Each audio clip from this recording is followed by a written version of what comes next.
Hello. Hello, Roman. Hi, sorry for the wait. Just a few final preparations to do. Just gonna turn on some sound. Yeah, it's this one.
Do you hear me?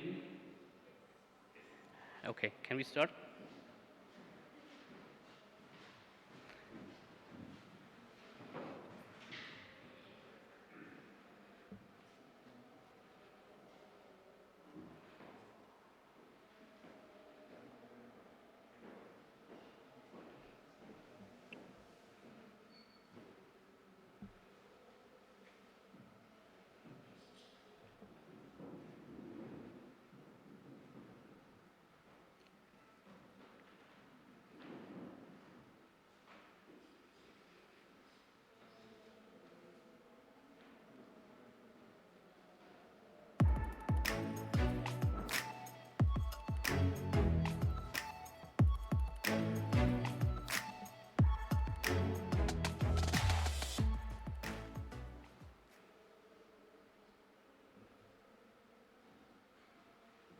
Okay, good afternoon, ladies and gentlemen, and welcome to the first EIC e-pitching out of 6 pitching sessions here at the EIC Summit.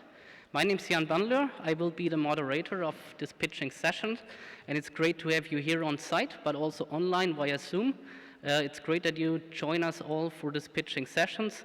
I want to welcome our 5 companies that will present their technologies on climate change in a couple of minutes. And I also want to welcome our investor jury who has selected the 5 companies pitching today. And the jury, the VCs and CVCs, are among the top VCs in the European venture capital ecosystem. So we are very proud that we have them here. And I hope you enjoy the session. And I explain a little bit of the rules. So each company is now pitching for 5 minutes. You see a 5 minutes pitch. Following these pitching sessions, we go for a 3-minute of Q&A, where I ask our investor jury to actively ask questions, straight questions, and please, the entrepreneurs, as we have limited time, please answer as well, very short and precise, so that we can have as many questions as possible.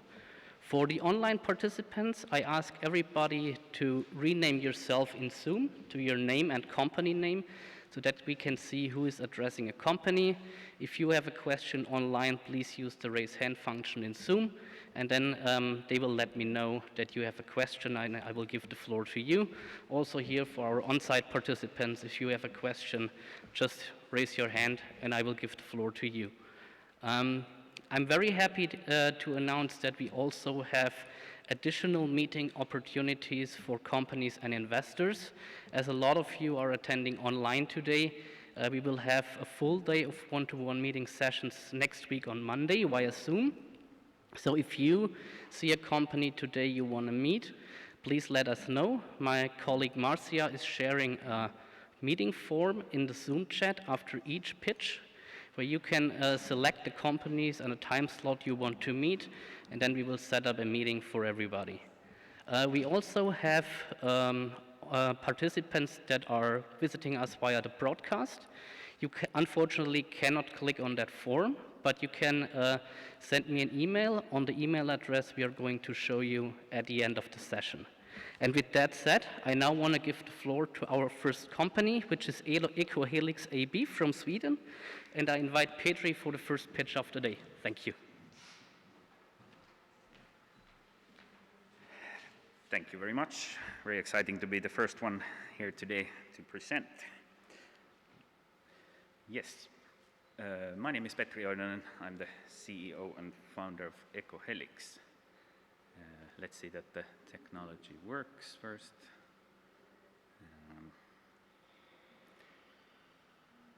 Waiting for some slides to appear.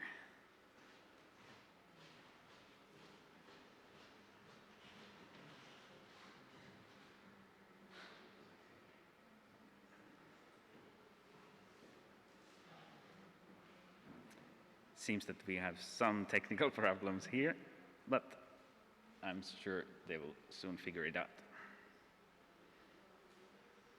All right, here we go. So, my name is Petri Oinonen. I'm the CEO and founder of EcoHelix. We're a Stockholm-based company right now in the scale-up phase. and we were producing bio-based polymers from forestry.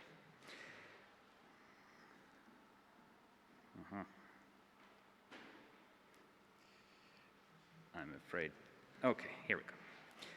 So the modern pulp mills are very efficient and streamlined machines, but still the underlying fact is that about 45% of wood consists of cellulose, which is the main product from the mills.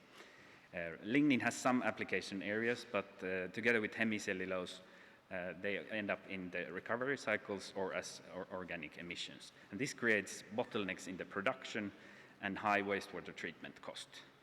On the other hand, we have oil-based plastics and other products on the market that creates problems for the human health and environment, at least if you cannot recycle them. They also create greenhouse gas emissions. And right now, the EU legislation and consumer trends are really pushing the industry to provide bio-based solutions on the market. And these two facts combined creates a business opportunity for EcoHelix.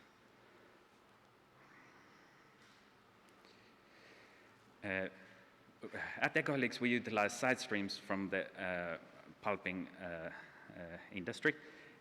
These side streams are often very heterogenic, low molecular weight, difficult to utilize as they are. We use membrane filtration and enzyme technology to create EcoHelix polymers. We have introduced, increased the molecular weight and introduced certain functional groups that greatly improves the applicability of these polymers. Not only that we can create these polymers, we can also significantly improve the process, the host process that we're working with. It's a very simple process, utilizes an industrial enzyme produced to us by Novozymes. Our main target market is the pulp and paper chemicals within the paper-based packaging market. And this sector is growing very fast, responding to the need to create sustainable packaging solutions to the market. In more detail, together with our cooperation partner Kemira, we're concentrated in barriers, surface treatment and strength, and dispersants. But we also work with other companies within cosmetics, adhesives, and surfactants. Competition comes from petroleum-based and food-based products produced by large companies. But at EcoHelix, we have realized several unique selling points relating to the performance, sustainability, and raw material sourcing. Our value chain, we are between the pulp mills that produce the raw material for us and the chemical companies that takes our polymers to the end use in industrial and consumer use. To our industrial partners, to the mill partners, we can create improved process and also revenue from selling us the raw material to us. And through this, we get a very large volumes of raw material to our process. To our chemical company partners, we create these sustainable polymers, and these chemical companies then can create climate impact and better products by using our technology. We're right now in demo production. Here you can see a nice picture of our demo unit. It's a fully automatic online unit with about 100 square meter footprint. It has cost us about 1.7 million to produce. Next stage is to take this process into large scale at the Domsjö mill to 15,000 tons per year. The engineering of this unit has already started, and it has an investment cost of about 50 million euros. Beyond Domsjö mill, we are also looking into other mills, and we have identified 199 mills globally that could utilize our technology. Here you can see the production ramp up of the first 3 mills, and to finance the first mill in Domsjö, we're now looking in, we're arranging Series A at the 3rd quarter of next year. We have a great team, expertise in relevant areas in biotechnology, chemistry, and pulping technology. Former technical chief of the Domsjö mill, a founder of engineering firm, and also great investors. Two of them are former mill owners. Yeah, thank you very much. So thank you very much for this pitch. Great pitch. Very well done. Do we have any questions, either from on-site participants or from our online jury members? Please, online jury members, use raise hand function. Okay, we have a first question online from Sustain. Please go ahead.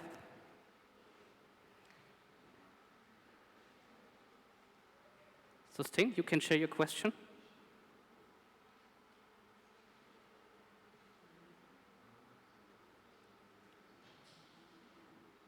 I think she can't hear us. Okay. Should we proceed from there? We can hear you now. Okay, great.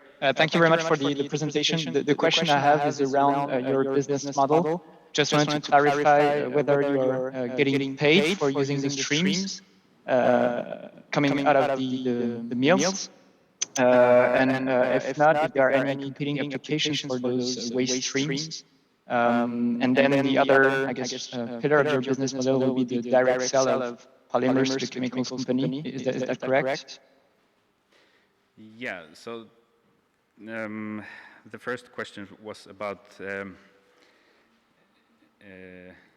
could you repeat the first question? I'm sorry. Yes, the waste streams you're using as a feedstock, are you getting those for free? Are you paying to get those? Are you getting paid?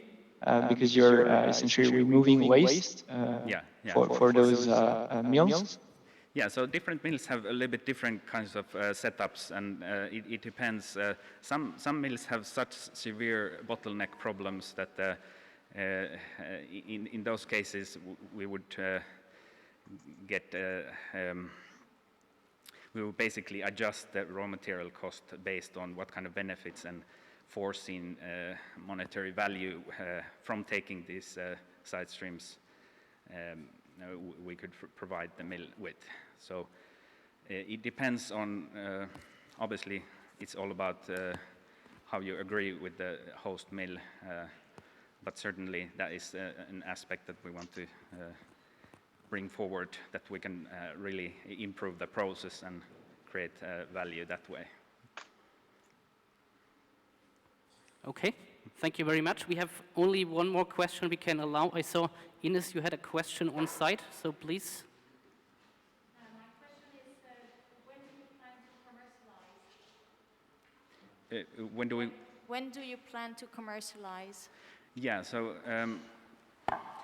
we already are selling some of our polymers from the demo unit in smaller niche applications, but the real large-scale application of these polymers can only be done in a large-scale production unit, and this will be then established through the A round and the establishment of the first large-scale production unit at the Domsjö mill. Yeah, so that will be at the second quarter of 2024. Okay. Petri, thank you very much for answering the questions. I know we had two more in the chat, but I ask you to follow up with us, and we are more than happy to put you directly in contact with the company. My colleague Marcia is now sharing a form in the chat where you can book a meeting with EcoHelix and Petri, ask additional questions, dive a little bit deeper. We are happy to connect. And with that said, I now want to hand it over to our first online participant, which is Heat Venters. And I hand it over to Rita. Please enjoy the session. Hi, my name is Rita, CEO and co-founder of Heat Venters. I hope you can hear my voice. Our solution, Heat Tank, is the new generation of thermal energy storage systems, which saves energy, money, and space. Our vision to open a new €250 million market using our practical thermal batteries and decrease carbon footprint with sustainable energy. Today, the heating and cooling energy is generated when it is needed.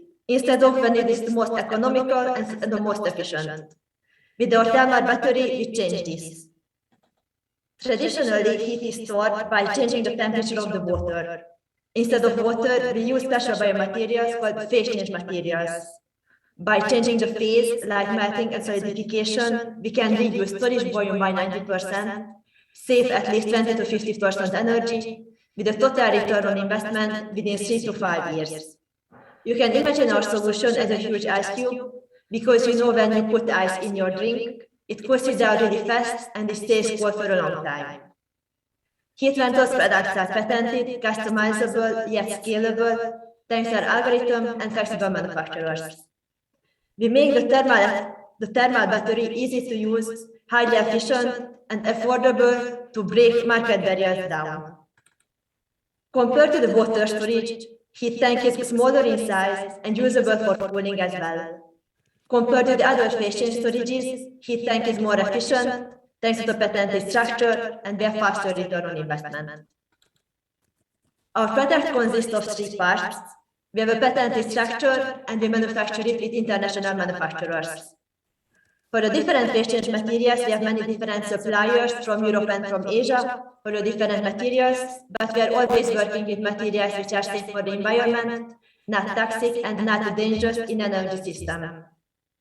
And the third part is our control system, which is also patented and made by us. And also with our control system, we provide energy reports on a monthly basis, where the customer can see the savings. The global thermal energy storage market in Europe is €6 billion, and it is rapidly growing. Our solution is usable to store the heating and the cooling energy as well, but now we are focusing on the cooling solutions, and our main target segments are data centers, telecommunication sites, and commercial buildings. How does it work? Heat tank increases your cooling energy costs by 20 to 50%. The phase change material is inside the storage around the pipes, which are connected to the HVAC system. When we have extra cooling energy and the cold water goes through the storage fills up while the phase change material solidifies. When we need the cooling energy and the warmer water goes through the storage cools it down while the phase change material melts. With this process, we ensure to save energy, reduce the CO2 emission, and help our customers to achieve their sustainability goals. Also, we can increase the operational safety and increase the lifetime of the cooling system. We already sold systems in Hungary, Italy, Portugal, and Indonesia for server cooling, office and hotel building cooling, and for shopping center cooling, also for gas engine heat recovery and office building cooling. The average return on investment is 3.5 years. We have a multi-channel business models. We have our own salesperson for direct sales, but we are building a wide indirect sales channels with agent distributors and ESCO companies. We need investment to achieve our goals. In 2020, we will build and validate our sales channels. In 2023, we will focus on serial production and the international market. And in 2024, we will scale up. We have a dedicated team with diverse technical and business skills. Also, we have 2 investors to help us with network and experience. The core team is responsible for our R&D, engineering design, marketing, and sales activity, and we outsource the manufacturing. With this team, we patented the technology, won many awards, and stepped to the market.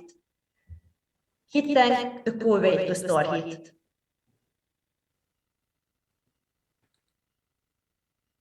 Very much, Rita, for this great presentation, and thanks to Heat Venters. Do we have any questions from the audience or our online jury?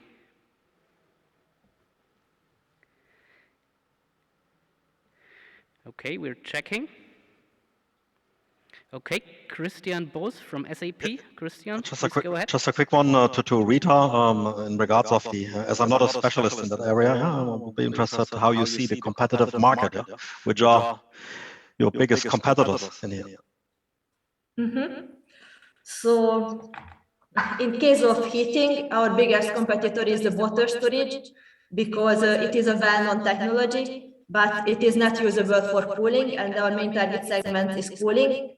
There are other phase change material storages on the market, but they had worse performance and longer return on investment. And also they are focusing mainly on the B2C solutions.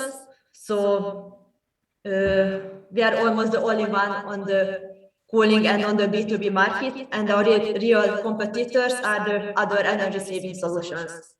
Okay, thank you. Thank you.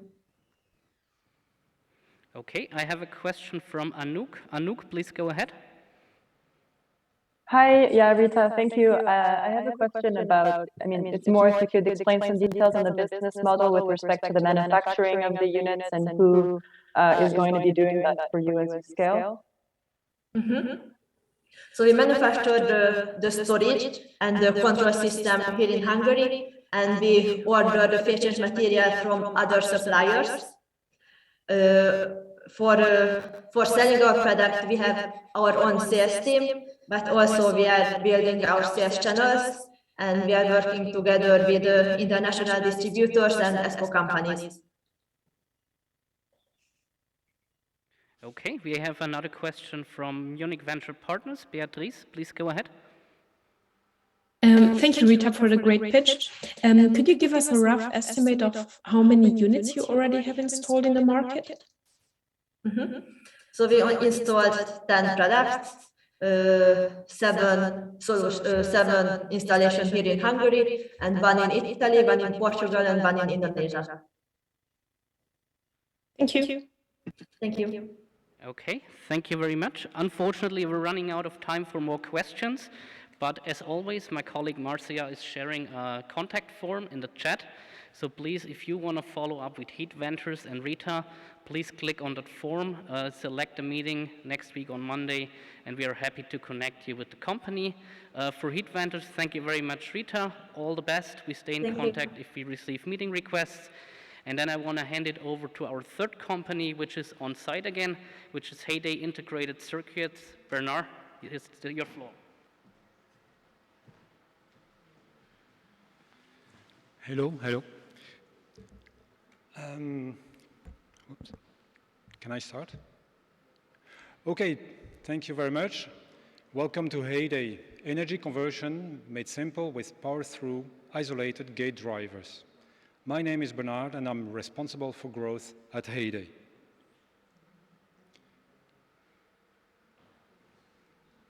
Yes. The problem: a lot of electricity is being lost in conversions. And conversions happen with the help of power electronics modules, but they have 4 pain points. They're bulky, inefficient, costly, and complex. New materials introduced recently solve the first 2 issues. However, they add even more complexity to the power modules, and they make them more expensive.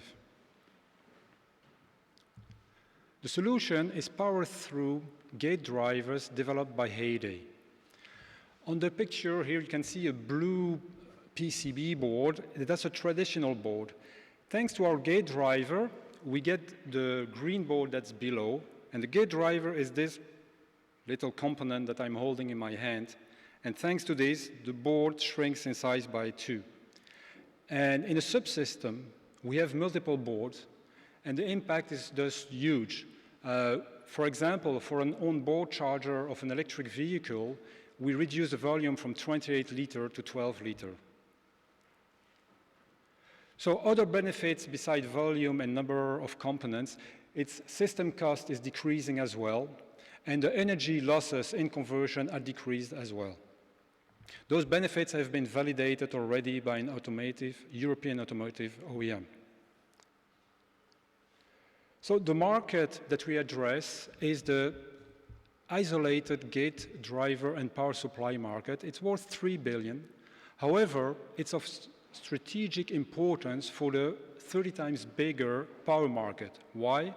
Because with a superior gate driver, we get a superior power module, as we just saw in the previous slide.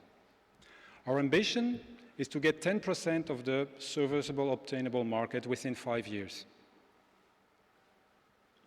The competition, it's all the big names in the semiconductor industry. However, their products are either too expensive and or not efficient enough, and they are complex. We bring simplicity to the table with much more efficiency at the same time. So our business model is a fabless B2B model. We rely on established suppliers. We have multiple sales channels, and multiple corporations and distribution partnerships are being set up. And with volume, we obtain a healthy 60+% gross margin. The roadmap. Currently, we are in our market entry phase. That phase takes quite a lot of time, as you can see. That's because between the first sale to a client and achieving multi-million annual recurring sales, up to 5 or 6 years can go by. So to achieve our ambitions, we are aiming at 13.5 million required funding, 3.5 million in a Series A early next year, and that's to finalize the volume setup, and then a Series B to scale up in 18 months' time. We have an experienced international team with a proven track record, and we can build and rely on the support of our advisory board with a lot of industry experience. So we have received significant praise for our products, and this is a unique opportunity to invest in a semiconductor startup that is of strategic importance both for the EU and for the transition towards clean energies. Thank you. Thank you very much, Bernard, for this great presentation again. And I'm giving the floor to our jury members on-site or online. Do you have any questions? Okay, we have a question from ETF. Remy, please go ahead. Yeah, tell us, you mentioned that you are fabless.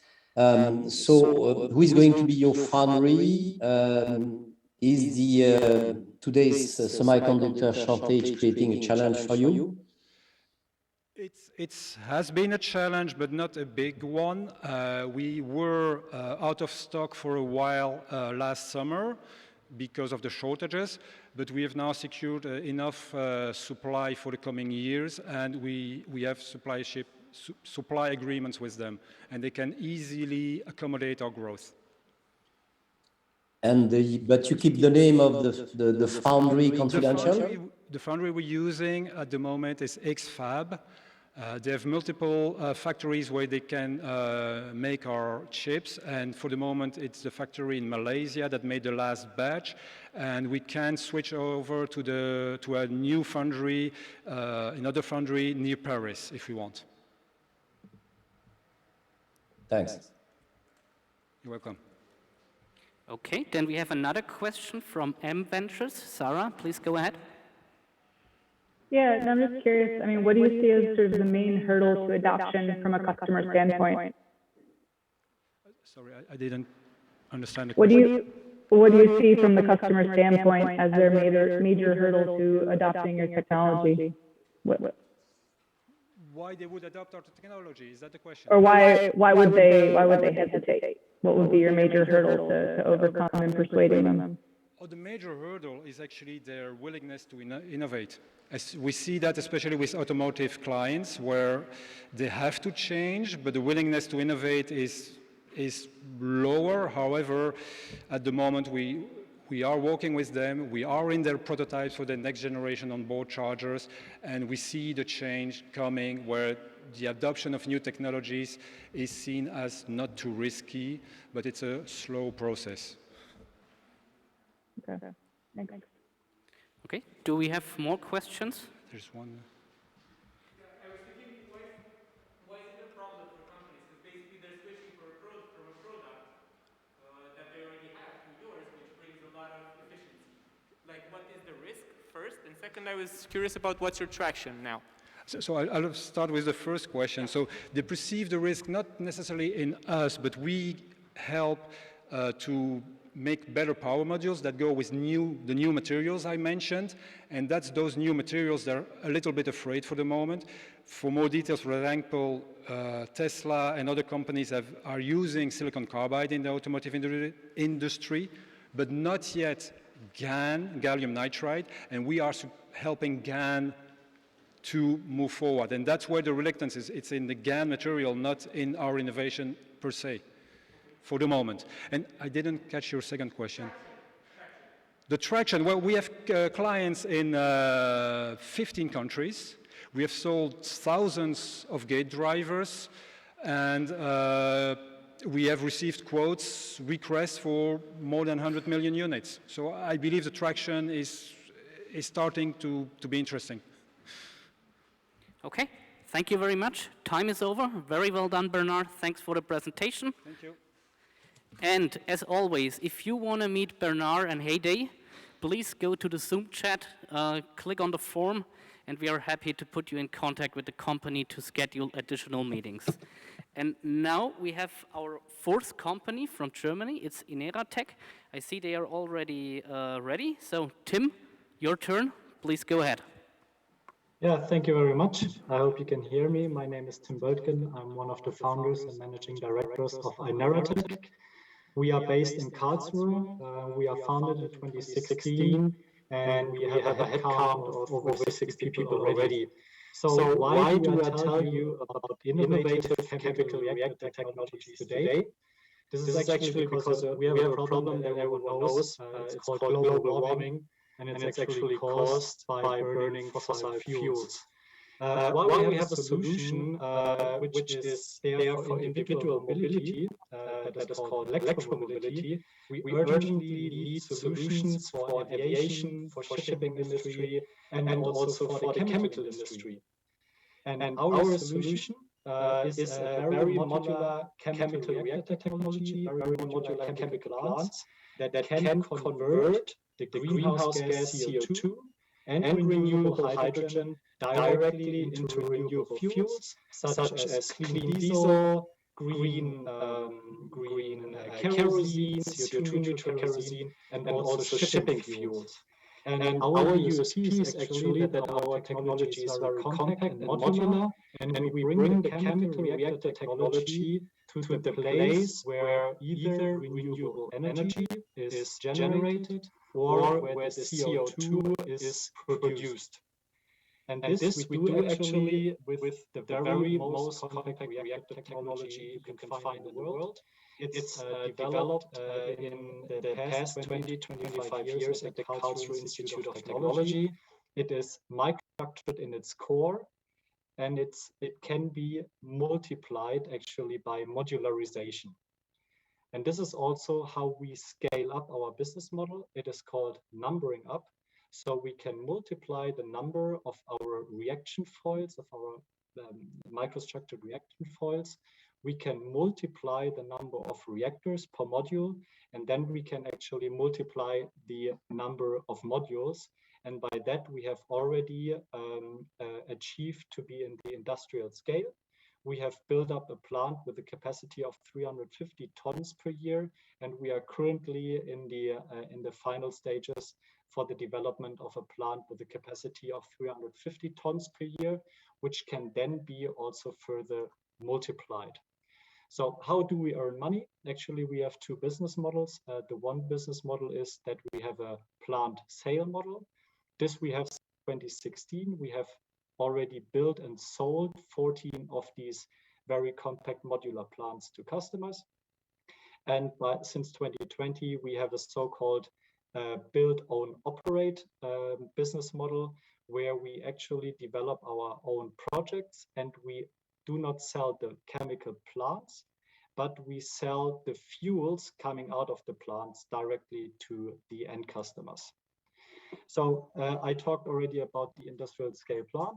Here is a picture of it. You have seen it in the beginning. We have actually built two of these plants already. One is for a customer from aviation, so-called Atmosphere. The plant is built and currently in commissioning phase. It has already produced the first products out of renewable electricity. green hydrogen, water, and CO2 coming from the biogas plant. And we are very proud of this because this is the biggest power-to-liquid plant for the production of synthetic kerosene in the world currently. We are further up, as mentioned. Currently, we are securing the funds for our next project. It's a 3,500 tons per year plant. We will do the investment in the industrial park in Frankfurt. It will be approximately 30 million investments, and we are currently negotiating 5-year offtakes agreements with partners. What differentiates Ineratech maybe from other startups is that we have been profitable since our foundation in 2016. Here I show you the performance in the last 3 years we were having. And as you also can see from the numbers, by 2022, we are planning that the e-fuel business or the e-fuel selling business is kicking in. And then you can see our trajectories for the revenues in the next years. With that, I conclude. I'm looking forward to your questions. And here you can also see that we have some awards, which we're very proud of. Thank you very much. Very well done. Do we have any questions to Tim and Ineratech? Yeah. One moment. I actually have 2 questions. First one is, what are the risks of operating such a reactor? And second, what prevents you from mass adoption? Because I think both questions belong to each other. So we, of course, one risk in chemical industry is always scaling up the technology. We solved this issue actually by numbering up. So we have actually demonstrated that our technology works in a certain scale. But of course, the larger the plants get, you have some scaling up risks, which you have to show your partners, your customers, and also your investors that the technology works. And I'm not talking about the core technology, so our chemical reactors, but I talk about the entire chemical process, just like pumps, compressors, and so on. So this is something which needs to be demonstrated, but then we don't see a hurdle or something which is preventing us from mass production, because this is actually what our mission is. We want to bring the chemical industry in serious. So it's not about building one large chemical plant somewhere in the desert. It's actually producing these chemical plants like cars, like heat pumps, like combined heat and power units, and by that produce the masses of these synthetic renewable fuels which we actually need to achieve the Paris climate goals. Okay, we have another question. Can you repeat, please? Okay, Leonardo Massa, please go ahead. Hi, hello. Thank you for your pitch. I have actually 2 questions. The first one is, what's your profit right now, and what are the main key competitors at the moment? So profit, we make profit. It's depending on the project. Actually, we are talking about pilot projects. We have a certain margin on the plant sale model, which I don't want to disclose now, but it's a decent margin. Otherwise, we would not have been able to grow. But currently in the market ramp-up phase, we see a very big chance for earning money and earning the profit on sales of the renewable fuels, because everybody wants them, everybody needs them, especially in the aviation market. And here it's actually that we currently see that we are amongst the competitors which are able to produce the fuels on the lowest cost today. And by that, we achieve a certain margin. And you already mentioned the competitors. We see that competition is coming up. With our very compact modular technology, we see that there are some competitors in the US especially. But from a comparison, we can see that our technology is still a bit superior. And what we also see in the last month and year, that also companies from the fossil sectors, so oil and gas sectors, are more and more looking into these modular technologies. So there's a lot of room for cooperation, but there's also a lot of room for competition. Yeah, we see what's coming. Thank you very much, Tim, for the presentation and for answering the questions. Time is over. If anybody of you has more questions to Tim and Ineratech, please schedule a meeting, and as always, please follow the form shared in the chat, and we're happy to set up a meeting or put you in contact with the company.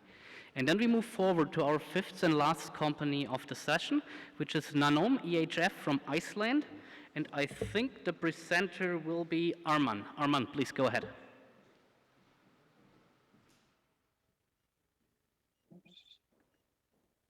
Hello. Hi.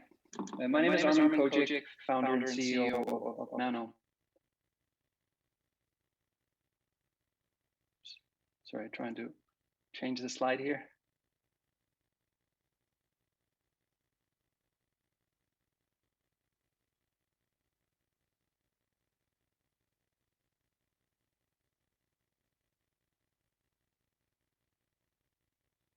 Hi. So imagine a future where everyone has access to an abundance of green and renewable energy in a sustainable way. Imagine driving your car in a single charge across Europe or not having to charge your phone for a month.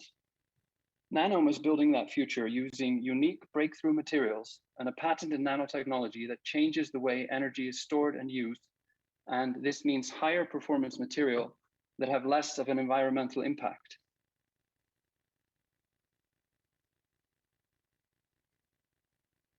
The key to nanomaterial innovation has always been to get access to these nanoparticles. They've already been proved in a lab conceptually in many, many places, but the problem has been, how do you transfer that into mass manufacturing?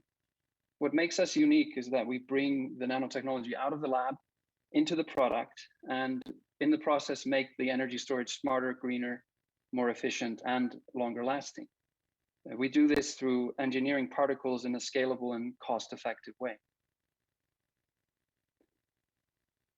So what this means is that we can use these enhanced materials that can be integrated into the battery technologies of today without changing anything in the process. What we're doing is we're increasing the size and the surface of the battery electrodes. Sorry, my slide is not coming. The slide is not changing now. There we go. So what it does is it increases the size and the surface of the battery electrodes, which creates that more efficient energy storage. And what we do is we engineer the particles to the need of the battery manufacturer, which means they don't need to change anything in the way their batteries are manufactured. We do this through a unique technology that's a patented system. The barrier to utilizing nanoparticles has been that mass production inability. And what we do is we have a unique particle accelerator, which makes us be able to create particles at a larger scale in a cost-effective way. Sorry, there's a real big delay in the slides here, so I'm sort of going along with the flow here. So what this means is that we can basically triple the capacity of the gigafactory by having our process near it and use the same source materials for that process. And of course, this ties into the market demand for nanoparticles because the demand for batteries, hence the demand for battery materials, is going at an exponential rate. And we're rightly positioned to be able to make an impact on that so that you use less materials, but that we also get a higher yield per nanoparticle. So this means that we can scale up easily and basically meet the demand of the industry, which is 10xing by 2030. So our competitive advantage is really based on the ability to scale. Battery manufacturers already know that the technology has a huge impact. What's really stopped them from implementing it is the fact that they are not able to quickly tailor it and integrate it into their own system. So, yeah. So this means that we're basically having an agility, an ability to tailor nanoparticles, and an ability to scale that sets us apart from our competitors.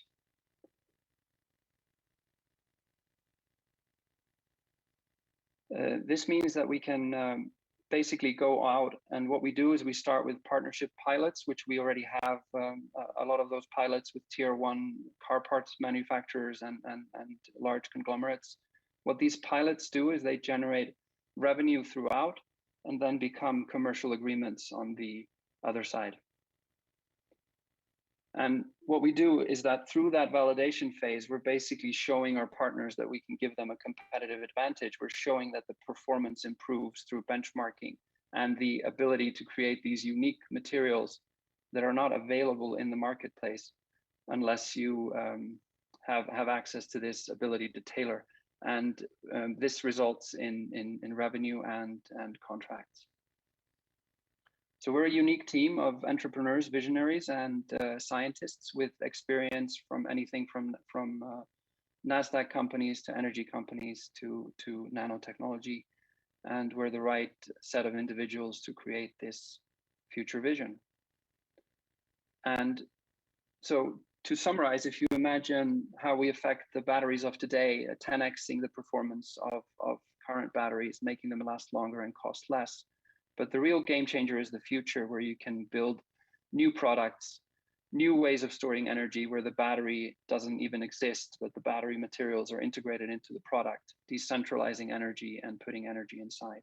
So if you share our vision, please come and talk to us. And thank you very much.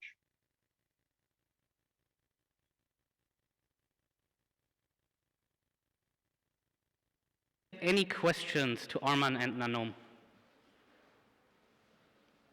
I have an on-site question from Ines. Thank you very much for the pitch. I have a question about what is the biggest hurdle to convince your customer to begin the pilot with you? It's usually about, we thought it would be us coming in with specific suggestions for breakthrough materials that we had already developed. But what often happens is that they have an insight, they've done some research on nanotechnology, they've seen a glimpse into the performance improvement, but they have no way of achieving it. So the biggest hurdle is actually figuring out that crossover where they have unique materials that we can enhance, so our experience meeting their experience. Thank you. Then we have another question from Anouk. Yeah, thanks. I was confused actually on which electrode side you were making nanoparticles, whether it was on the anode and you were targeting silicon nanoparticles. Kind of what advantages do you have over your competitors that are doing similar things? And are you worried about poor conductivity and volumetric expansion? Yeah, so our advantage is very much, you're correct, that we're doing anode and we're doing nano silicone, for example. And what our competitive advantage is that our process allows us to control factors that hugely impact the performance of the particles. For example, oxidation in silicone is a key to being able to meet that performance. A criteria of 100 to 150 nanometers is key. And these are all data points that sort of exist, but the technologies to tailor it into that data point is not out of reach for the current methods. And that's where our competitive advantage comes in. One more question from the audience.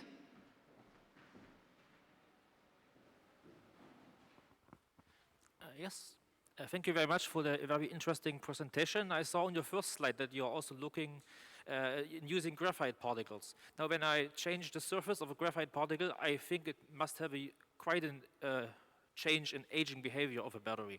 So could you say something in the improvements of aging of the battery that you can get using the technology? Yeah, so we've actually put those particular particles into a new battery type that I can't really talk much about publicly, but the effect is that the cycle life becomes increased. What really happens on the nanoscale is that the performances change, and it's very different between what source materials you're using, how you mix it, how you put it into the process, etc. But the data we're seeing is basically showing these improvements in these weaknesses of some of these materials, which you can also advance with nano composites as well, which is a way to mix together different materials to counter each other from the weaknesses. So, It's incredibly Okay. exciting. Thank you very much, Arman. Great presentation. Thanks for answering the questions. If you have additional questions, I ask you to follow up with us via the form. Marcia is sharing in the chat. If you visit us by stream, you can also reach out to me directly. You see the email address now displayed on the screen. So if you are interested in a one-to-one meeting with any of our companies, please reach out directly to me. For our on-site participants, I can also give you some business cards after the session. And we also have an overview about our upcoming EIC events, and we have another e-pitching coming soon in December 2021 on mobility and transportation. If you want to attend any of these sessions, just let me know and I put you on the invitation list. And with that said, I want to conclude and thank any of our companies that have presented today, on-site or online, and also the jury members for selecting the companies and for participating in this session. Thanks to have you all here, and if you are interested in meeting some agri-tech and food companies, we have a second session today in about 15 minutes in the agri-tech and food sector, so join us again online or here in the Classic Lounge, and we are already looking forward to see our companies. Thank you very much for joining.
reps.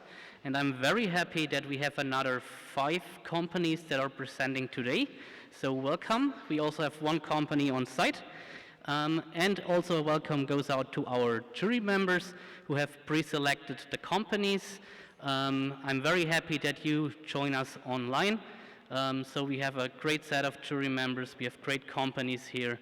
So I think we are very well prepared for this session. So very quickly about the rules. So we will have 5 companies pitching with a 5 minutes pitch each, followed by a 3 minute of Q&A. For the Q&A, I asked the jury members, but also the entrepreneurs, to ask short and precise questions and give answers straight to the point as well, because we are limited in time. When you want to ask a question and you're an online participant, we ask you to ask your question by raising the hand in Zoom.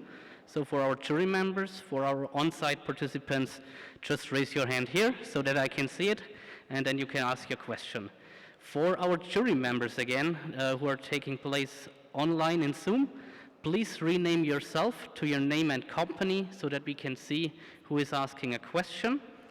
And if you want to meet a company in person or in a one-to-one meeting online, we have additional spots for next week, Monday, November 29, where we have a full day of one-to-one meetings between companies and investors in Zoom. We will constantly share a form in the Zoom chat for our jury members where you can book a meeting. Just click on that link in the Zoom chat if you're a jury member, and then we are happy to schedule a meeting for each of you. If you are not a jury member, you unfortunately can't see the Zoom link, but we will share my email address at the end of the session, and then you just can send an email to me and book a meeting directly. Here you can see an overview about our investor jury who is present today. If you want to do a follow-up with the companies, please let us know, and we are happy to connect. And with that said, I now want to hand it over to our first company, which is Exceed. And I think, Rink, you are ready to present online. Please I'm take ready. it over. Thank you. All right.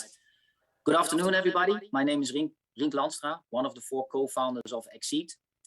So with Exceed, we believe in sustainable agriculture, where farmers are able to optimize productivity while preserving the soil and the environment for now and for future generations. Exceed provides autonomy as a system, a ready-to-use autonomous platform with virtual planning tools and valuable data models. Today's farmers are struggling to find skilled labor, while making sure that they have to provide enough food for the total global population. To realize this, machines have become more productive, but also heavier, larger, and more complex. The usage of these machines have compacted our soils, and this is negatively impacting the biodiversity inside the soil and also the ability of plant roots to reach the nutrients in the deeper layers of the soil. To compensate for this, farmers are using chemicals and fertilizer. If we do not put a halt to this, it will inevitably lead to erosion and ultimately to desertification. Our all-in autonomy system is part of the solution. So to execute this project, we've put up with the best in companies to develop an autonomous light agricultural platform. Our soils be to realize plug-and-play machines, and our modular approach allows both B and B2C revenue streams. The machine is equipped with standard front-end hitch to connect with existing equipment the farmer already have in use today on his farm. This will facilitate transition towards autonomy. We do not throw away decades of experience in cultivation of our soils. Our in-house developed digital operator portal is a cloud tool to remotely plan tasks and to collect fleet and field data. So this unique combination of our autonomous machines in the field and our cloud-based portal is what autonomy as a system means. Our solutions will realize additional profitability for the farmer, realizing not only yield increase, but also saves on labor, running, and fuel costs. More than profit for the farmer while enabling them to work more sustainable. Exceed's team has over 70 years of experience in developing and commercializing high-volume agricultural machinery for the leading agricultural brands. The idea to go back to the basic principles of agriculture was in the back of our heads for years. So in 2018, we decided to take this challenge in our own hands. The first machines we have already sold directly, and we are approached already now by distribution partners from all over the globe, ensuring rapid growth. So the total global agricultural market is well over $100 billion, and the average tractor sales in our target markets reaches 150,000 units.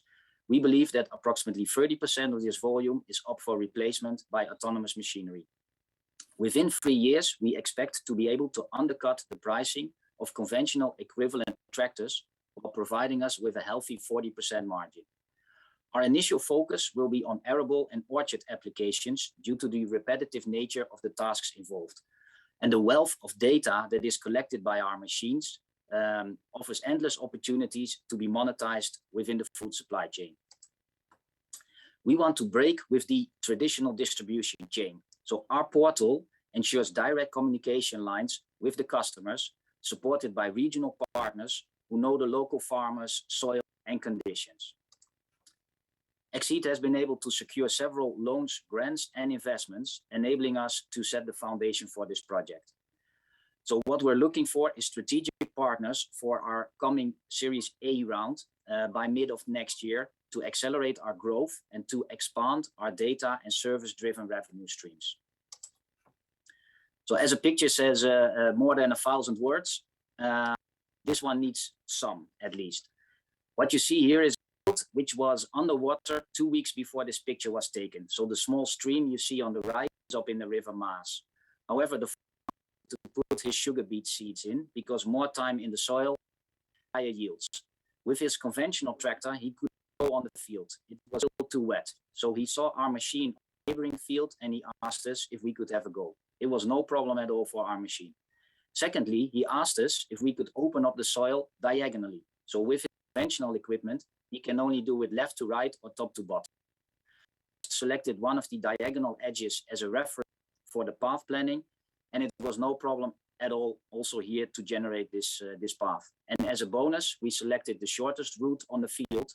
Hence, you can see the machine skipping lanes, meaning less time in the field and also less fuel consumption. So we're on the edge of a radical change in the way we produce food, and together with your support, we want to bring our solutions to the market. On behalf of Team Exceed, thank you very much. Thank you very much, Ring. Great presentation, very well done. And I ask our technique, do we have any questions from the jury members? Okay, we have Bruno from BTOV.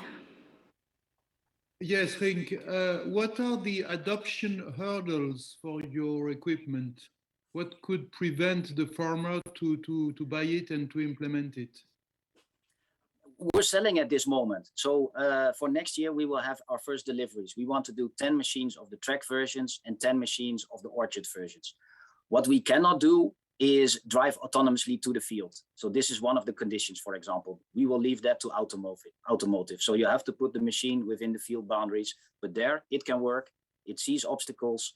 It can complete the path. So from that perspective, for usage next year, there are no problems or hurdles for the farmers. Okay, thank you very much. Then we have a question from Letizia. Letizia, please go ahead.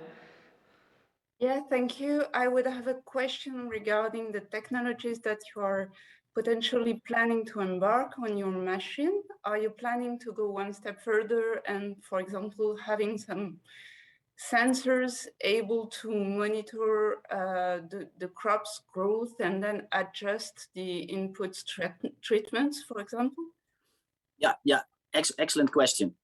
We partner up with a lot of companies. So also for the implement side, we are partnering up with the major manufacturers of implements. And also here we have some sensors on our machine ourselves, ultrasonic sensors, LiDAR, but we are looking for partnerships with soil sensors or we had a supplier over for gamma radiation sensors. So we can mount these on the machines and we can collect the data, map fields, and then also implement task cards. So we're looking for partnerships with companies to do that. Thank you. Okay, then we have a last question from Fabrice. Fabrice, go ahead, please.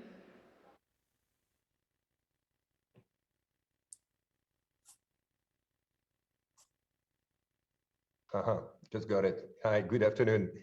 Quick question on the business model. Do you think farming as a service could be attractive for your product? I've seen some companies in AVs doing this, and was wondering if that's something you would consider. Yeah, we get a lot of questions like that. Even one farmer, for example, asked, which I thought was a very good idea, is I want to just hire horsepower. So in harvest season, when I have to get my maize or potatoes, etc., out of the field, I need a lot of horsepower. And that's why I buy a tractor with that amount of horsepower for that specific time frame to be used. But in the majority of the season, I don't need so much horsepower. So yes, we're looking into those kinds of models. If you do it on hectares, hours, horsepower, these are all interesting models, and we do get requests from farmers to do that. So yes. Okay, thank you very much. Time is over then. Thank you very much, Rink, for the presentation and for answering the questions. If any of our jury members or participants has more questions to Rink and Exceed, I would like to ask you to follow the Zoom invitation from Marcia to fill out the form, and then we can schedule additional meetings for our jury members. If you are watching us via live stream, I will share my email address at the end of the session, and then you can book additional meetings, and we are happy to put you in contact with the company. And I see our next company is ready, Computomics. Sebastian Schultheis, please take it over. Thank you. I'm Sebastian, one of the co-founders of Computomics, and we've been working with breeders for the most part to really accelerate the time it takes to develop a new variety. Our goal is to become the technology that is behind all of the future crops, and our mission is to make this as efficient as possible for the resource use that we see in agriculture today, and make sure that we can really improve on the way that breeding and species planting has been done so far. A typical breeding program currently can test maybe 2,000 varieties in the first year. These are crosses that make sense to the breeder and that should be tested. And over the few years that the breeding program is running, the breeder narrows down the kinds of things that could become a potential commercial variety in the end. But in reality, the end result is often very few success cases. And by the year that you're actually commercializing this, you essentially have a variety that's adapted to the climate from 8 years ago. And it takes a long time to be on the market itself. And the next biggest obstacle is really from the 2,000 varieties, or the crosses that can be tested. Breeders typically have 10 million or so that they could be testing, and they really have to make tough choices ahead of time.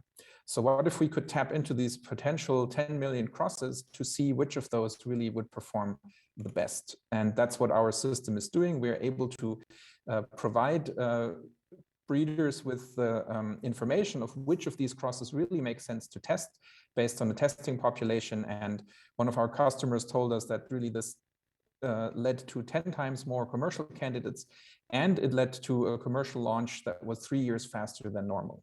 And the adaptation to the climate, of course, is also then much better. So what we're developing is varieties that are more sustainable, for example, with higher protein content that are adapted to future climates and that retain the genetic diversity that's present in these breeding programs. The market we are addressing with this is the seed market at the moment. It's scheduled to be about 90 billion euros in 2024. And with our regional focus, a realistic market share would be around 2% of royalties that we're claiming on the varieties that we helped predict. And you can see there is a constant increase in the number of registered varieties. In 2019, about 14,600 have been registered, 11% more than the year before. Our go-to-market strategy is really focusing on the largest and technologically most advanced agricultural markets in North America, Europe, Brazil, and Argentina. And the direct sales approach that we are taking has paid off in the customers you can already see down there. And because this is also applicable to food companies who are highly vertically integrated and who have their own breeding programs, this is also something that we've offered to them.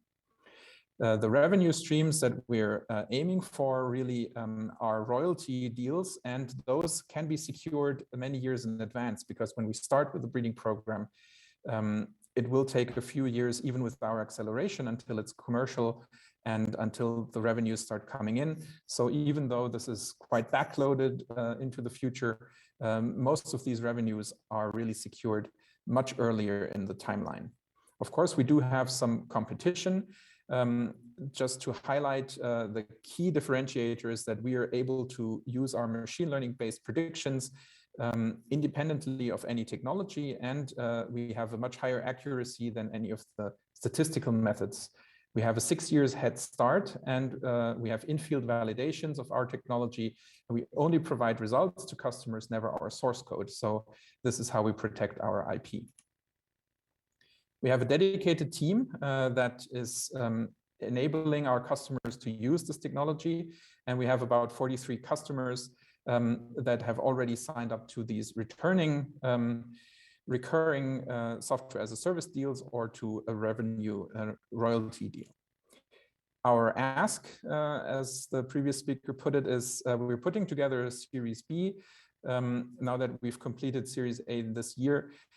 Because we will be in a position to then really opt for this larger market, and the amount of customers, especially in food and indoor farming, is going to be even bigger at that time. And we want to make sure that we are going to be able to help these customers. Thank you.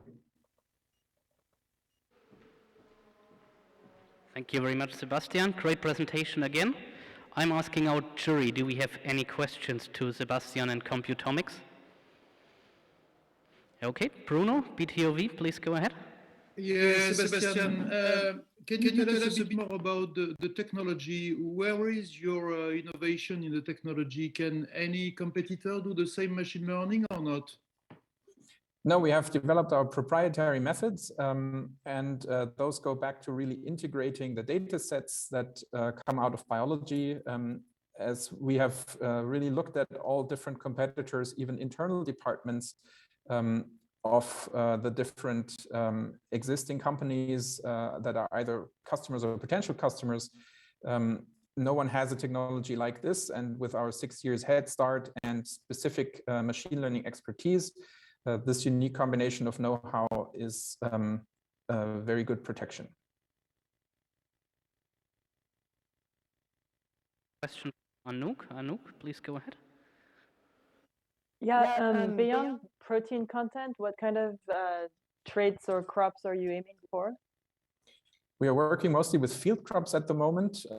We are also looking at crops that can produce specific ingredients for food companies, let's say sweeteners, for example. And we work with food companies that are creating beverages out of crops. For example, malting traits are important for those. And we make sure that overall, the breeder's ultimate goal is usually yield. Whatever that means to them, that's the optimization that we use. Okay, thank you very much. I hear no more questions. Then thank you very much, Sebastian, for the presentation and for the questions. And as always, our jury members can now go to the Zoom chat, and you find a link where you can book additional meetings with Computomics and Sebastian. For our non-jury members, I will share an email address at the end of the session, where you can also book some meetings with Computomics. And then I hand it over to our third company, which is Fimuskraft from Finland. And I think the presenter will be Ati. Ati, please go ahead. Yes, okay. Thank you for the opportunity.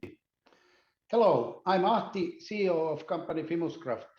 Our technology makes biogas faster, much more, and with less capex than existing biofermenters. Our mission is to supply innovative biogas solutions for the smart use of biowaste worldwide for producing energy and valuable byproducts. We belong to Finland's cleantech cluster. Our core team has strong competencies in R&D, sales, marketing, production, procurement, and startup of new factories and businesses. We have wide experiences in international companies like ABB, Nokia, and Wärtsilä, just name a few. In addition, we have already established a very strong partner network. There is a lack of effective and cost-efficient means of valorizing bio-waste. Existing anaerobic digesting systems are high in capex, low energetic efficiency with long process times, and unreliable linear economy based with inflexible use of feedstocks. Solution to all these problems is Fimuskraft biogas plant, FKBP, which is a three-step game-changing technology combining special pre-handling unit to a novel biofermenting process, leading to 25 to 40% more biogas in 1/3 of fermenting time. In addition to butane gas, valuable high nutrient-rich biofertilizer is produced, and in some cases also other very valuable byproducts. The process has been tested with agricultural waste and process waste from pulp mill.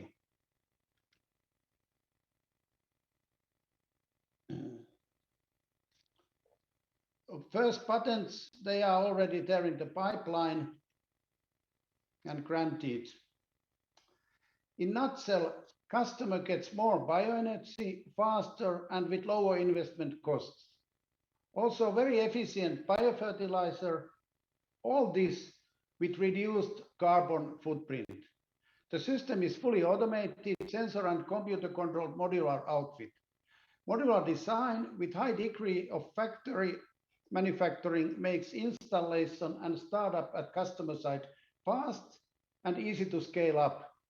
Flexible use of feedstock makes possible to produce valuable raw materials for pharma, food, and chemical industries from certain feedstocks.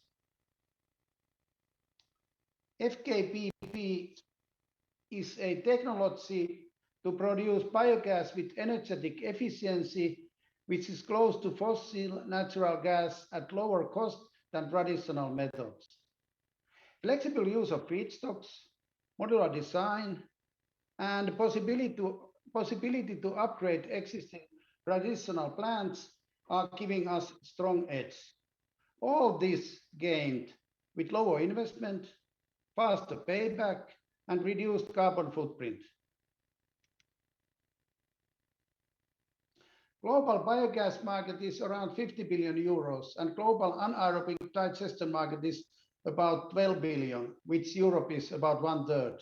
We are going to tackle this very fragmented market by our value chain, in which we are doing R&D, marketing, sales, installation, and startup with customer training. Manufacturing and assembly operations are made by our suppliers and partners. Some sales will happen through distributors. Commercialization plan is to make sales of the FKBP system first to food and beverage industry and agricultural sector. Microbiological booster units will be sold to existing anaerobic plants. Target countries are first Scandinavia and then selected other European countries. Later on, global expansion step by step. Our planned financial need is 5.9 million euros until 2027 when break-even is gained. We are searching 2.5 million as grant and 1.8 million as equity from EIC. Rest is 1.6 million, which is planned to get from private markets. We are at TRL 7, and to get to TRL 9 and ramp up, we need money for engineering, demonstration, and validation of our system. Marketing efforts are planned to start during first quarter 2022. Our technology makes biogas 3 times faster, almost 50% more, and with around 30% lower investments. The whole system can be modularly expanded towards biorefinery. Thank you for your time and interest. Thank you very much, Arti, for the presentation. Let's move over to Q&A. Do we have any questions from the jury members?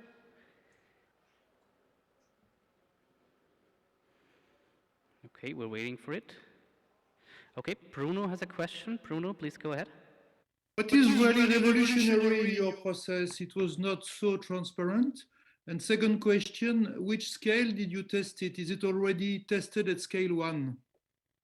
Yes, we have tested it in the scale size of the fermenter cube of 20 cubic meters.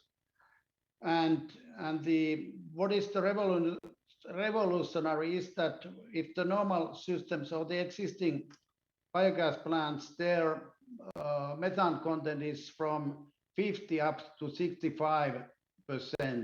We are reaching 90 or over 90% of the content. So that, and basically there is a revolution. It's based on some of our mechanical patented systems, and then our microbiological boostering unit, where we are using different micro groups to make pre-handling of the bio-waste.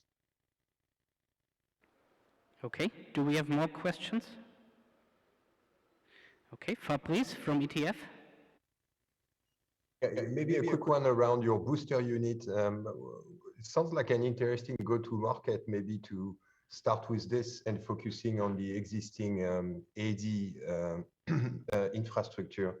Have you thought about it, or does it make sense? Yes, it is absolutely like you said, so that we feel that there is a lower barrier for a newcomer to go to the existing bioplants and to raise the efficiency and capacity of those.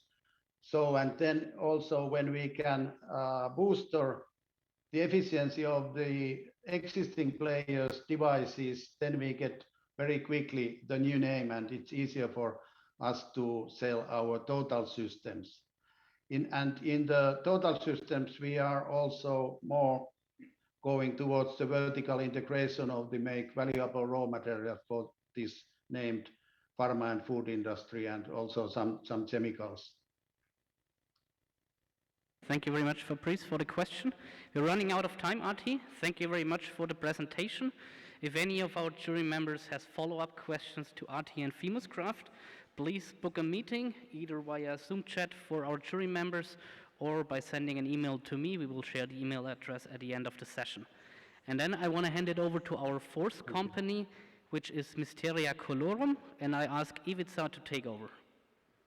Yes, good afternoon, everybody. My name is Ivica Ilic, and I will be presenting the temperature-sensitive labels for products in cold chain by the company Mysteria Colorum, or Mycol. So Mycol is a startup company founded in 2017 by 4 female researchers gathered around the idea to become highly competitive provider of temperature-sensitive products. So basically to control the temperature for different manufacturing processes. Key problems we are addressing with our labels is basically food safety, ever-increasing food waste that is generating where the costs are bared with the producer solely, which brings inequality into the supply chain. Thus, our solution is based on temperature-sensitive printing ink using thermochromic materials, which once put on a label, irreversibly changes its color if the temperature during transport or storing or handling goes beyond the tolerant level.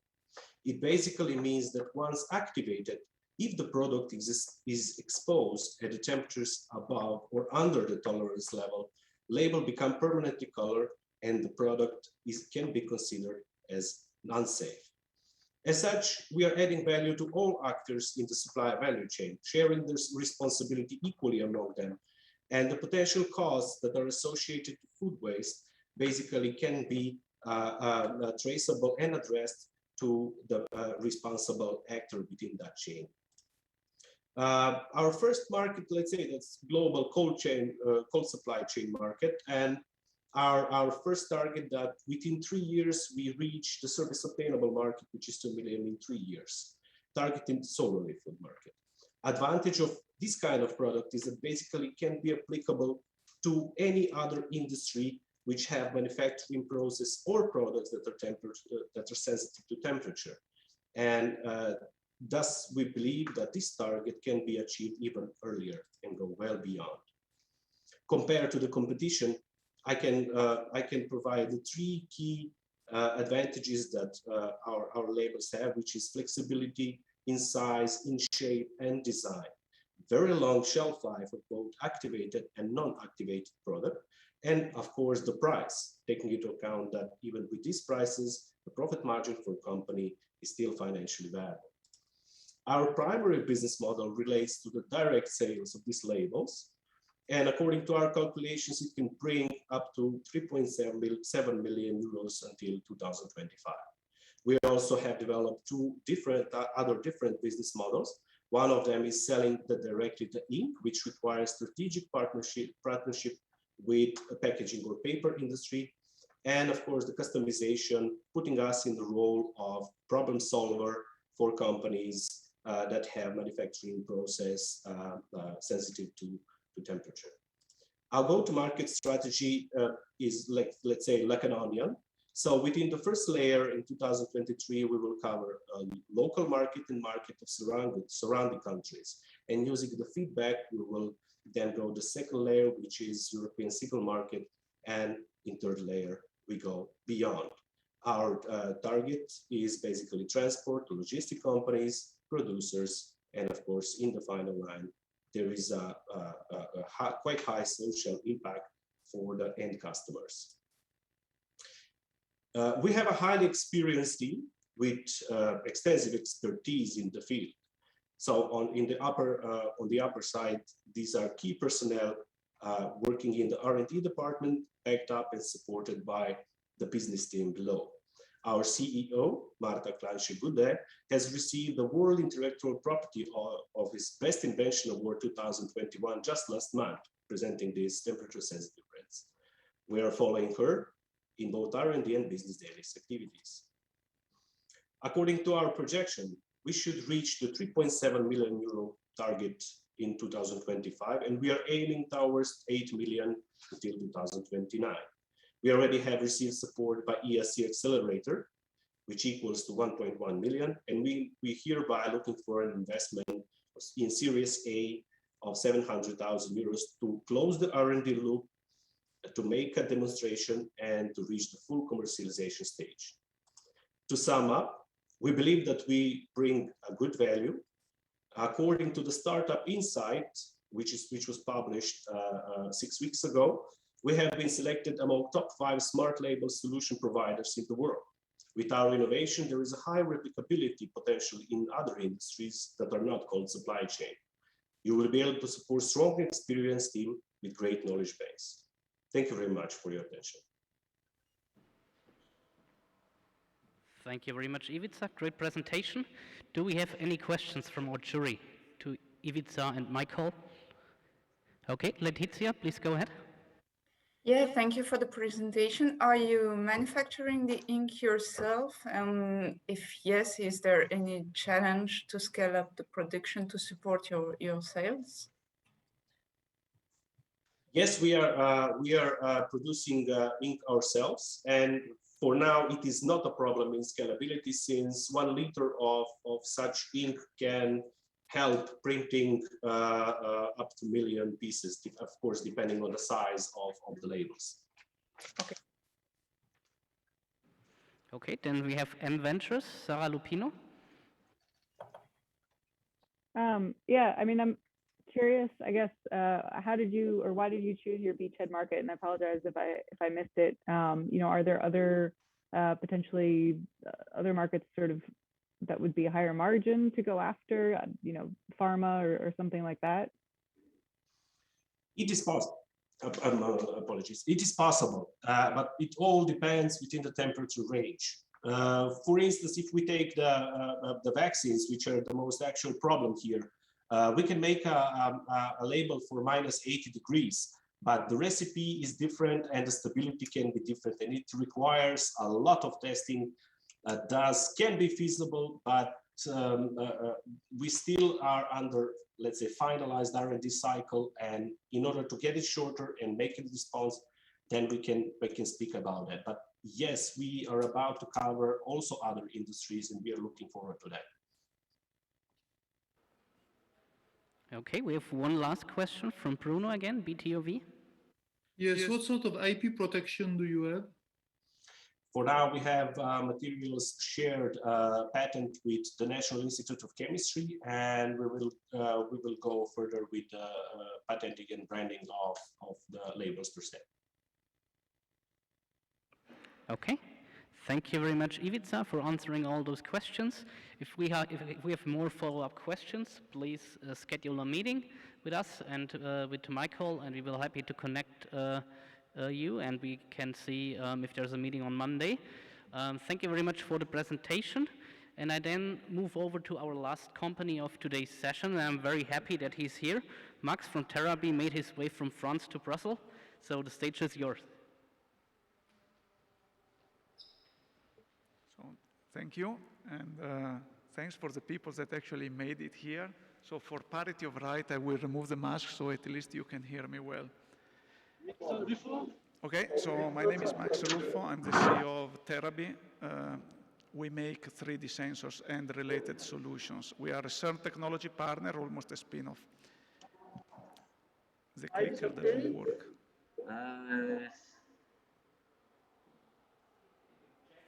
The technique, please. Can you also restore the timing since it's already half minute on?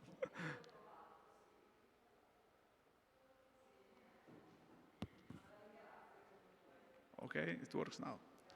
So here the stuff happens on site and not online. Okay, so you can trust my vision. I've got a track record on vision. So I was a pioneer of the 3D printing industry before people knew what 3D printing was. The same happened for drones in retail and consumer goods. The latest vision was about time of flight, and which means LiDAR is an American, which means 3D cameras. So we get 3D data with a flash of light. So the mission of the company is to give a contextualization to IoT data. So it's easy to put a temperature or a humidity sensor in a place, but in reality, people move, things happen. And what we want to do is to bring knowledge and context to that data. So we put 3D cameras and other type of sensors that help understanding the scenes and movements. So what do we bring really? We become an enabler of a stronger digital transformation, which is more human-centric because we understand human movements. At the same, for human, especially movement, we do people counting with 3D cameras. We understand air quality. At the same time, in parallel in agriculture, we put very simple and battery-powered sensor into silos, and we can estimate very accurately volumes. So both of them together, really smart buildings and the smart agriculture are a bit in the context of smart cities. So I'd like to stress the fact that we are not just making a software layer, we also go down to the hardware. We are expert in sensors, we build the sensor, we produce the sensor, so we have the hardware layer, and we build the software on top. So we own the full value chain. The real IPs of the companies are in the sensor technology. We handle 4 mostly, 2 based on LiDAR, is rangefinders and 3D cameras, but also radio frequency system and thermal cameras. So this is technology layers.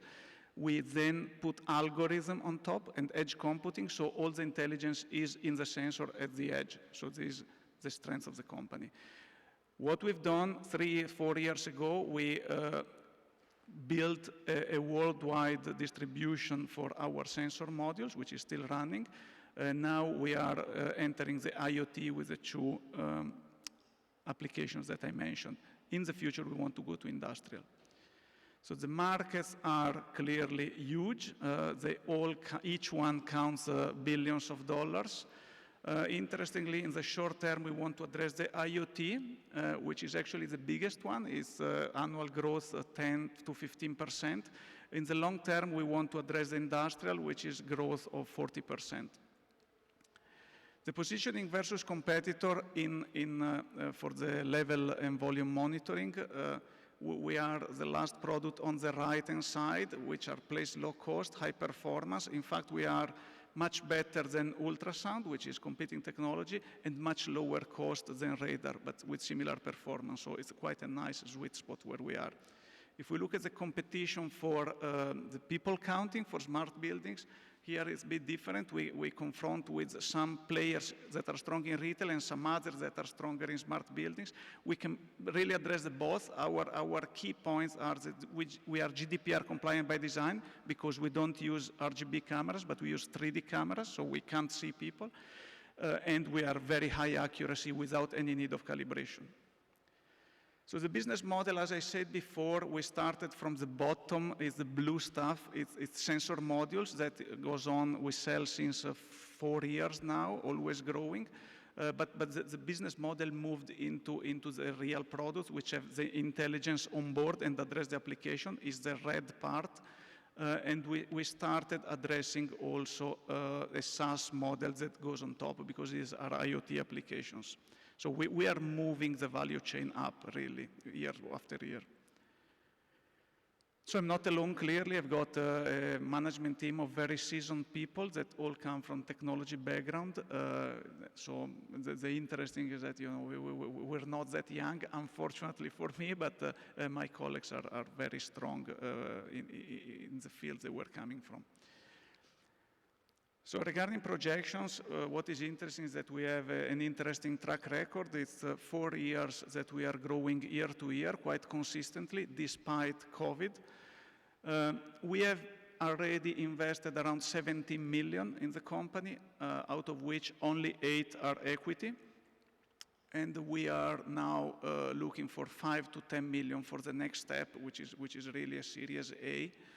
And should allow us to finish entering with the SaaS model into the market. So that's it. Thank you very much for the attention. Last time, if you have any questions to Max and Therapy.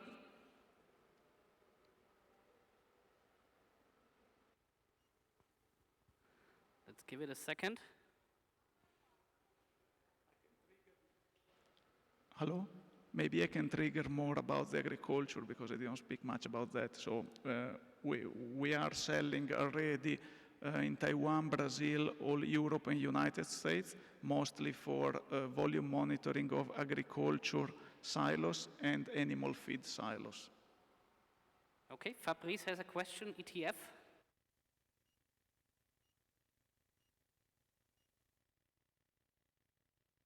Integrating further in the value chain, hardware, software layer, and adding the analytics as well to kind of provide a full solution in specific industries. And maybe in agriculture you do that. Is that the case? Fabrice, can you repeat? I'm sorry. Can you hear me? No? Can hear you. Okay. So my question was around maybe potentially capturing more value by integrating further down the value chain and provide a full solution. So not only the hardware, the sensors, the kind of software layer, but also the analytics. So the end customers can really use the solution. Is that something you mentioned agriculture? Is that something somewhere where you're doing that? So in agriculture at the moment we work with system integrators. We have 2 types, the ones that add the SaaS model and the ones that add the installation and maintenance. And our SaaS model in future is limited towards agriculture. When I mention SaaS model is more towards the smart building and people counting. Clearly, there is always the possibility to upscale in the value chain, but let's say is not in our current strategy for agriculture itself. Because what we found is that it's not only about the software, it's really about a full service to the agriculture market. And you need a very, very wide distributed team to cover that. It's much better to work with local partners, especially for such a fragmented market. Okay. We go for one more question from Baiva. Crystal, please go ahead. Hello, Max. Thank you for the presentation. So my question is regarding the agricultural use case. You mentioned you're currently working in the agricultural segment with animal feed silos, I guess also grain trading silos. And my question regarding the competition, I mean, there has been a huge rounds in the last year for silo software and sensor management. Can you explain a little bit what is your unfair advantage?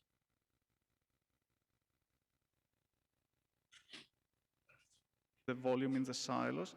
Basically, we use LiDAR, but very low cost. So we use LED illumination. We send a light wave. The light wave comes back. We read and we calculate the distance. Okay, it's 3D cameras. In American is LiDAR, like the one that they use on the Google car for navigation.